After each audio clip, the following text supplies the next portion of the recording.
What happens when a 28-year-old undefeated kickboxer with 47 wins challenges a 68-year-old park maintenance worker who trained in monkey kung fu under master Ho Kwanda for 52 years?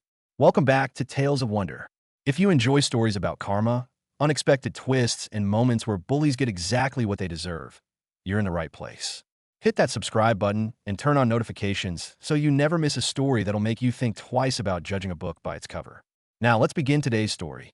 The morning sun filtered through the oak trees of Riverside Park at 6:47 a.m., casting long shadows across the training pavilion where Master Chen Wei swept fallen leaves with methodical precision. At 68 years old, standing barely 5 feet 4 inches and weighing perhaps 135 pounds soaking wet, he looked exactly like what his ID badge said: park maintenance worker, employed for the past 11 years. His weathered hands gripped the bamboo broom with the same quiet efficiency they'd held for decades. Though few knew those hands had once gripped weapons, staffs, and the arms of opponents in a very different context. Chen wore the same faded green uniform every day, with Riverside Park's depth embroidered across the back. His face carried the deep lines of someone who'd spent more time outdoors than in, and his thinning gray hair was always tucked under a worn baseball cap. To the morning joggers and Tai Chi practitioners who frequented the pavilion, he was invisible. Just another old man doing honest work, someone to nod at politely before forgetting entirely. But every morning at precisely 7:15 a.m., Chen's routine was interrupted. Brandon the Devastator, Morrison, had claimed the pavilion's training area as his personal domain 3 months ago. At 28 years old, he stood 6 feet 2 inches, weighed 210 pounds of sculpted muscle, and possessed an undefeated kickboxing record of 47-0, with 39 knockouts. His Instagram following had recently crossed 340,000, and his TikTok videos of devastating knockout compilations regularly went viral. He'd set up a speed bag, heavy bag, and training mats in the public pavilion, treating the communal space like his private gym. "Yo, old-timer." Brandon's voice cut through the morning peace on that first Monday, 12 weeks ago. "You missed a spot over here. Actually, you missed like 10 spots. What do they even pay you for?" Chen had simply nodded, redirected his sweeping, and said nothing. His dark eyes, sharp despite the wrinkles surrounding them, observed but didn't engage. By the second week, Brandon had begun timing his workouts to coincide with Chen's morning cleaning schedule. He'd set up his phone on a tripod, recording his training sessions while deliberately positioning himself in Chen's path. "Move it, Grandpa," became his standard greeting. "Some of us are actually doing something productive here." Chen would pause, step aside, and continue his work. The other park users noticed: the elderly Tai Chi group, the morning joggers, the dog walkers, but they averted their eyes. Brandon was young, powerful, and clearly aggressive. Chen was just an old maintenance worker. What could anyone do? The harassment intensified in week 3. Brandon started accidentally kicking his equipment into the areas Chen had just cleaned, forcing the old man to re-sweep the same sections. He'd blast his workout music at volumes that violated park ordinances, then mock Chen when he politely asked him to lower it. "What's that, old man? Can't hear you over my sick beats. Maybe try speaking up, or better yet, just finish your sweeping and get lost." Chen's response never varied. A slight nod, a step back, a return to his methodical work. His face remained calm, almost serene, though something ancient flickered behind those eyes when Brandon deliberately kicked dust on a freshly swept pavement. By week 5, Brandon had begun incorporating Chen into his social media content. "Yo, check out the park's slowest employee," he announced to his phone camera, panning to show Chen sweeping. "Dude's been cleaning the same area for like an hour." This is what happens when you don't develop any real skills in life, fam. You end up pushing a broom at 70, invisible to everyone, just waiting to die. The comments on these videos ranged from laughter to discomfort, but they kept coming. Brandon's engagement metrics were up 34% since he'd started featuring the old janitor in his content. Every time Chen appeared in frame, silently sweeping, quietly working, Brandon's followers multiplied. What none of them knew, what Brandon couldn't have known, was that Chen Wei had begun training in Ho Kwanda monkey kung fu at age 16 in Guangzhou, China, under the legendary master Ho Kwanda, one of the last true inheritors of the style. For 52 years, Chen had practiced the art that mimics monkeys' movements: the deceptive footwork, the unpredictable angles, the explosive power hidden in seemingly playful motion. He'd spent 18 years as a hand-to-hand combat instructor for a military unit he still couldn't discuss publicly. He'd competed in full-contact, lay-time matches in the 1980s, retiring with a 67-3 record that existed only in faded newspaper clippings stored in a box in his small apartment. But that was another life, another version of himself. Here in Riverside Park, he was simply Chen, the quiet old man who swept leaves and didn't bother anyone. Until week 7, when Brandon made his critical mistake. It started the way these things often do with a woman. Sarah Chen, no relation to the old maintenance worker, had started training at the pavilion 3 weeks prior. At 26, she was a dedicated martial artist herself, practicing Muay Thai at a local gym. She politely asked Brandon if she could share the space on that Tuesday morning, following all the proper protocols for using a public park facility. Brandon's response was immediate and predictable. "Yeah, you can train here, if you let me record content with you. Great for both our followings, you know." His eyes traveled over her in a way that made his intentions clear. "I'll just work over there," Sarah had said, pointing to the opposite corner of the pavilion. "Actually, I've got equipment set up there too. Tell you what, give me your Instagram, and we can figure something out." Sarah had simply walked away, choosing to train in a different area of the park entirely. But she'd noticed the old maintenance worker, watched him observe the entire interaction with those quiet, measuring eyes. The next morning, Brandon arrived to find Sarah training at the pavilion early, before he'd claimed the space. His mood soured immediately. "Seriously? Are you going to be like that? I was trying to help you out, and you're going to disrespect me in my own spot." Chen swept nearby, his movement steady and unchanged. "Mind your own business, old man," Brandon snapped, though Chen hadn't said a word. "This doesn't concern you." For the next 4 days, Brandon made training at the pavilion unbearable for Sarah. He'd position himself directly in her path during her workout. He'd make comments to his camera about entitled girls who think they can train with the big boys. He'd deliberately slam his equipment down during her combinations, breaking her concentration. On the 5th day, Sarah simply stopped coming. She noticed her absence immediately. He'd also noticed how she'd shown respect to the space, how she'd bowed slightly before beginning her forms, how she'd cleaned up her area without being asked. These were the marks of a true martial artist, someone who understood discipline and tradition. That afternoon, Chen did something he rarely did. He broke his routine. He waited in the pavilion until 6 p.m. when Brandon returned for his evening training session. "Excuse me," Chen said quietly, his English carrying a slight accent after 4 decades in America. "The young lady who was training here, you made her leave." Brandon stopped mid-rep on his pull-up bar, dropping down and turning to face Chen with an expression of exaggerated disbelief. "Oh, so the janitor talks, and he's got opinions about my training partners. Dude, did I ask for your input? Did anyone ask for your input ever about anything? This is public space," Chen continued, his voice still calm. "For everyone." "Yeah? And who's going to make me share it?" "You." Brandon laughed, pulling out his phone. This was too good not to record. "Hold on, fam. You've got to see this. The park janitor is trying to tell me how to act. This is going to be gold." He positioned the camera to capture both of them, then stepped closer to Chen, using his 8-inch height advantage to intimidate him. "Listen, old-timer, I'm going to explain something to you really slowly so your ancient brain can process it. I'm a professional athlete, undefeated, 47-0. I train here because I want to. I decide who else trains here because I'm the one people come to see. You're nobody. You're invisible. You're a guy who pushes a broom for minimum wage and goes home to an empty apartment to watch Wheel of Fortune and wait for death." Chen's expression didn't change, but his grip on the broom shifted almost imperceptibly. "Now," Brandon continued, his chest puffed out, "I'm going to give you 10 seconds to apologize for wasting my time, and then I'm going to get back to my workout. If you ever interrupt me again, if you ever even look at me wrong, I'm going to make sure you lose this pathetic little job. I know people in the parks department." 10, 9, 8. "I will not apologize," Chen said quietly. Brandon's face flushed red. "What did you just say?" "I will not apologize. You should apologize to the young lady and to the people who use this park." For 3 full seconds, Brandon simply stared, processing the fact that this invisible old man had just defied him. Then he smiled. Not a friendly smile, but the smile of someone who'd just been given permission to do something he'd wanted to do for a while.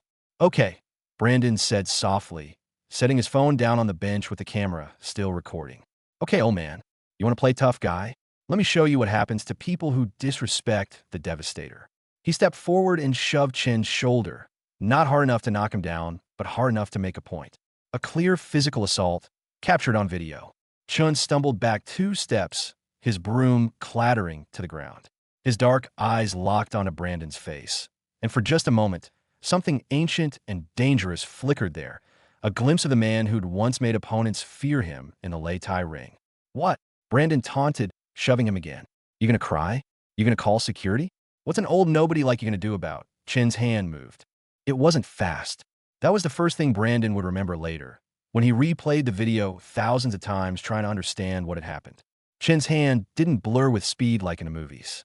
It simply moved, precise, minimal, following a path that seemed to flow like water around Brandon's extended arm. Chen's fingers wrapped around Brandon's wrist with a grip that felt like iron cables hidden beneath old leather. Then Chen's body shifted, and Brandon's balance suddenly went. His center of gravity, which he'd trained for years to protect and maintain, simply vanished. The world tilted. Brandon found himself airborne, his 210-pound frame rotating over Chen's hip, a hip that had somehow appeared exactly where it needed to be, at exactly the right moment. The throw wasn't violent or flashy. It was economical, almost gentle, the way a parent might guide a toddler away from danger. Brandon hit the pavilion's rubber training mat with a sound like a bag of wet cement being dropped from a height. The impact drove the air from his lungs, and before he could process what had happened, Chen was standing over him, one foot placed lightly but meaningfully on Brandon's chest. Ho Quan, Chen said quietly, his breathing completely unchanged. Monkey Kung Fu. Do you know what a monkey does when threatened? Brandon tried to rise, tried to sweep Chen's leg, tried to do anything his kickboxing training had prepared him for.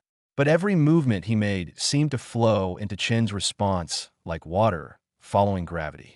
Chen's foot shifted from his chest to his arm, pinning it with precise pressure to a nerve cluster Brandon didn't know existed.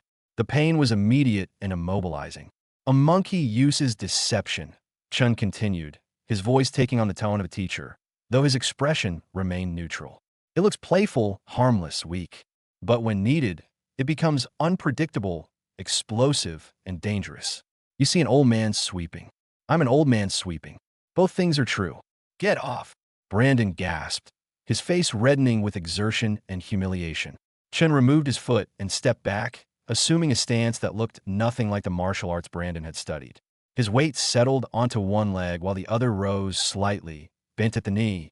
His hands hung loose and relaxed, but positioned in a way that could deflect or strike from multiple angles simultaneously. It was the posture of someone who'd spent 52 years understanding how bodies move in combat. Brandon scrambled to his feet, his professional fighter instincts overriding his shock. He launched a combination he'd used to knock out his last 12 opponents, a jab-cross lead hook sequence thrown with championship-level power and speed. Chen's response looked like he was casually dodging raindrops. His upper body swayed backward, just far enough for the jab to pass a centimeter from his chin. The cross met empty air as Chen shifted laterally with a shuffling step that seemed to defy normal human balance. The hook should have connected. It was thrown perfectly, timed correctly, but Chen simply dropped his weight, and the devastating strike passed over his head as he simultaneously swept Brandon's front leg with a motion so quick and low it was almost invisible. Brandon crashed to the mat again, this time face first. In 1979, Chen said, helping Brandon up with surprising gentleness, I trained for 8 hours each day under Master Ho Kwanda in Guangzhou. He was 73 years old then. He could defeat me in 4 seconds using only one hand. I thought I was strong. I thought my youth mattered. He taught me that strength without wisdom is just noise. Brandon backed away, his chest heaving, his mind trying to reconcile what his body had just experienced. This couldn't be real.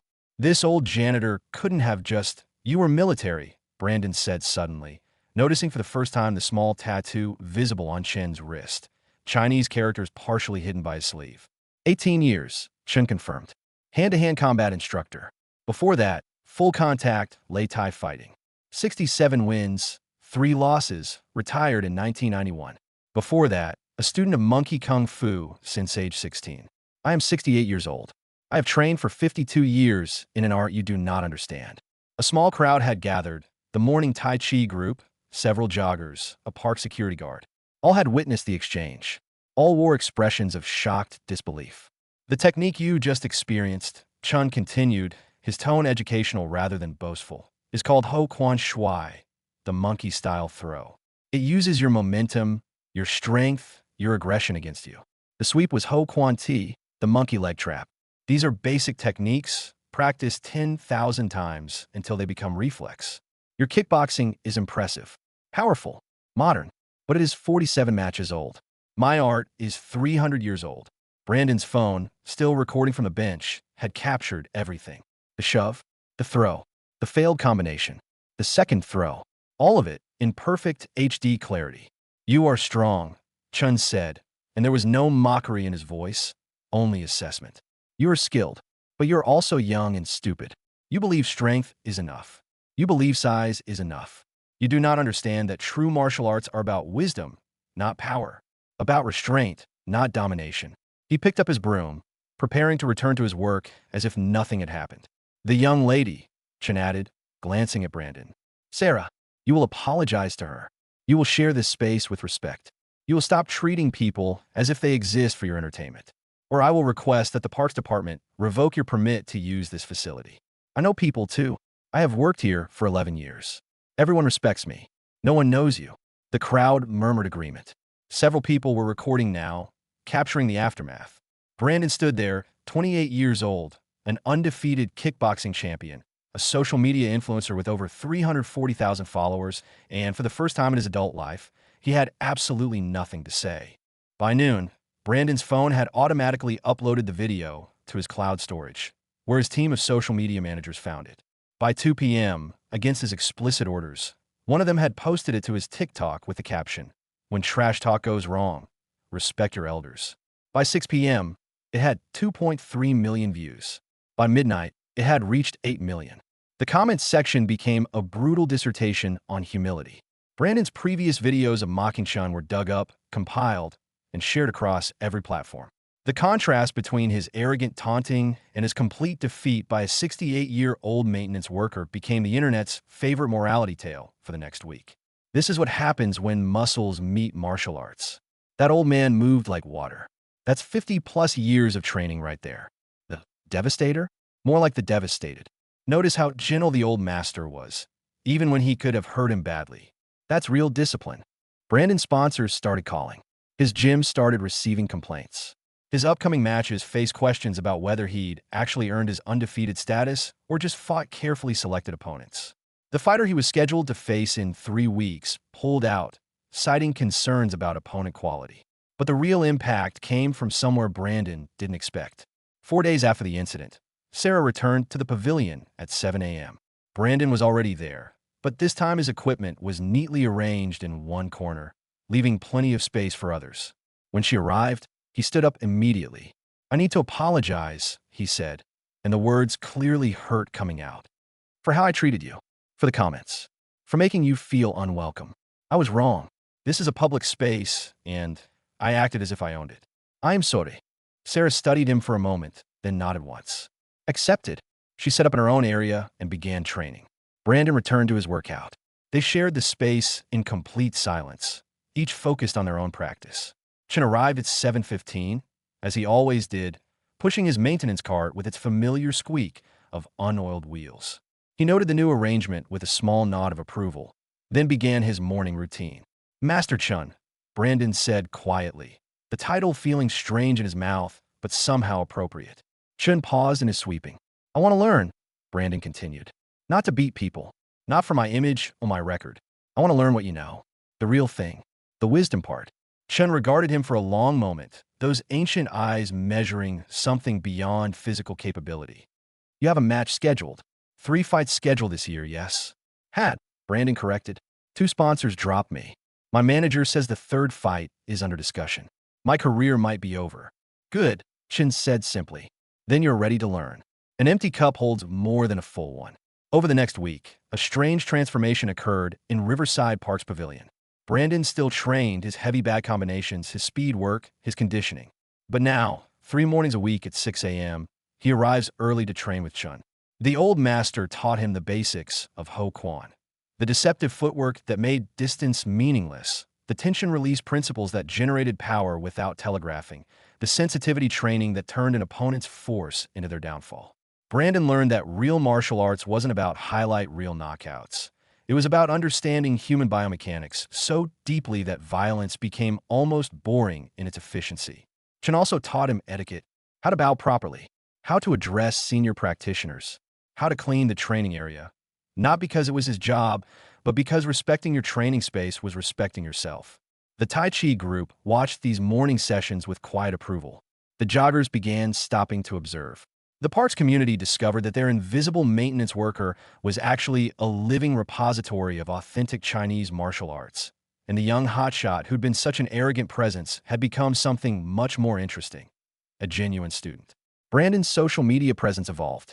Instead of knockout compilations, he started posting training videos with Chen, explaining monkey kung fu principles, discussing the difference between sport fighting and traditional martial arts. His follower counts initially dropped. 14% of his audience disappeared when the knockout stopped. But then something unexpected happened. It stabilized, then grew. The new followers were different, older, more engaged, genuinely interested in martial arts as an art rather than a spectacle. Sarah eventually asked Chen for instructions too. Then 2 members of the Tai Chi group. Then a park security guard who'd been practicing karate for 20 years but had never encountered monkey style. By week 4 after the incident, Chen had 7 regular students training at the pavilion before his maintenance shift began. The parks department, noticing the positive community impact, officially designated the space as a cultural training area and, in a move that genuinely surprised Chen, offered him a part-time community martial arts instructor position in addition to his maintenance role. The pay increase was modest but meaningful, an extra $800 per month. Chen accepted on one condition: that the training remained free and open to anyone who approached with respect and a genuine desire to learn. The last person to learn about the incident was Chen's daughter, who lived in California and called every Sunday. When she saw the viral video, sent to her by 3 different friends, she called immediately.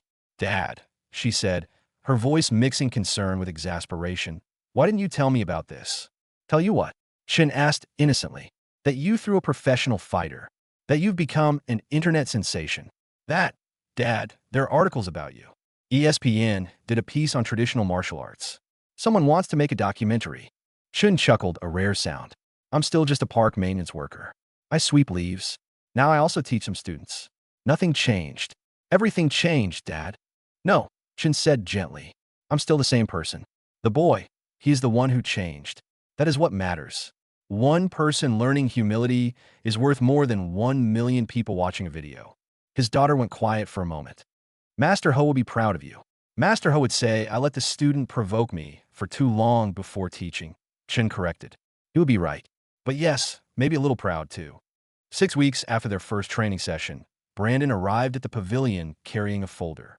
Chen was already there, reviewing forms with Sarah and 2 other students. "Master Chen," Brandon said, waiting for a pause and instruction. "Can I speak with you privately?" They walked to the edge of the pavilion, where the morning sun filtered through the oak trees in horizontal rays of gold. "I got a call from my old manager," Brandon said. "Someone wants to promote a fight. Me versus a traditional martial artist. Big money. They're calling it kickboxing versus kung fu. The real test. They'll pay $50,000, winner take all." Chen's expression didn't change. "And you want permission to accept?" "No," Brandon said, and he pulled papers from the folder. "I want to show you what I told them." Chen took the papers. It was an email thread. Brandon's response to the offer was brief. "I appreciate the opportunity, but I have to decline. I'm currently studying under a master who's taught me that martial arts aren't about proving style versus style or feeding internet debates. Real martial arts are about personal development, discipline, and understanding yourself. The fight you're proposing would disrespect my teacher and everything he shared with me. I'm not interested in that version of martial arts anymore. Best of luck finding another fighter." Chen read it twice, then looked at Brandon with an expression that might have been approval. "You will lose money." "I already lost money," Brandon shrugged. "Lost sponsors, lost fights, lost my whole brand. But I gained something more valuable. You know what my follower count is now? I do not follow these things. 276,000, down from 340,000 at my peak." Brandon smiled. "But here's the thing. These 276,000 actually care about martial arts. They ask questions. They share their own training. They want to learn. The other 64,000 just wanted to see people get hurt. I don't miss them. Chen nodded slowly. This is good, but it is not why you wanted to speak privately. Brandon looked surprised. How did you? I am old. I noticed things. Chen gestured to a bench. This Saturday, I want to tell you why I was really such an asshole, Brandon said, the profanity slipping out naturally. My dad, he died 3 years ago. Lung cancer. He was a traditional martial artist too.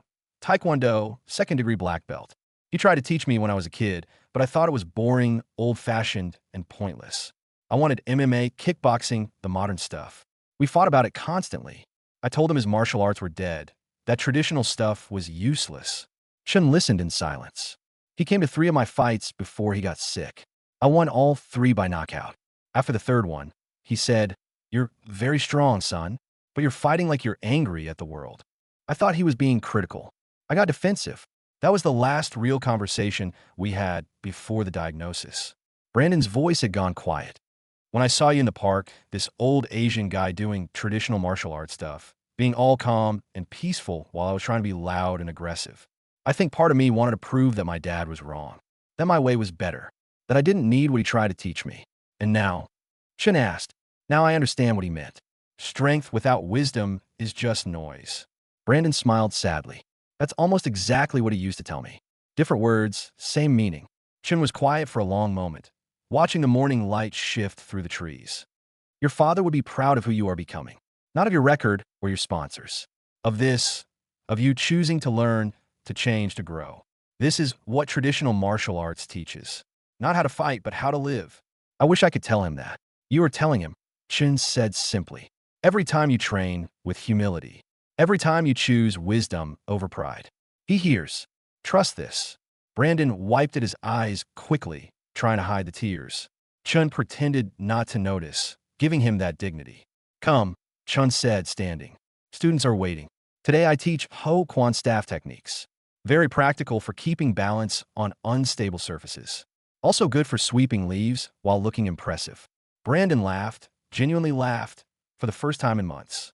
They returned to the group, teacher and student, both changed by their encounter in ways neither had expected. The video has now been viewed 12.7 million times, spawning countless reaction videos, think pieces, and discussions about traditional martial arts in the modern age. A Shaolin temple in China had reached out to Chen, inviting him to visit and share his knowledge. A documentary filmmaker was still persistent about telling his story. But in the pavilion, at 6:30 a.m. on a Thursday morning, none of that mattered. What mattered was the precise placement of feet during the Ho Quan stance. What mattered was understanding how tension and release created power. What mattered was that 7 students of varying ages and backgrounds learned that real strength came from discipline, respect, and the humility to admit they had more to learn. Chen demonstrated a staff form, his 68-year-old body moving with fluid precision earned through 52 years of dedicated practice. Brandon watched with the intensity of someone who understood he was witnessing something rare and valuable. Not a viral moment, but a living tradition being passed forward. The morning joggers ran past. The Tai Chi group practiced nearby.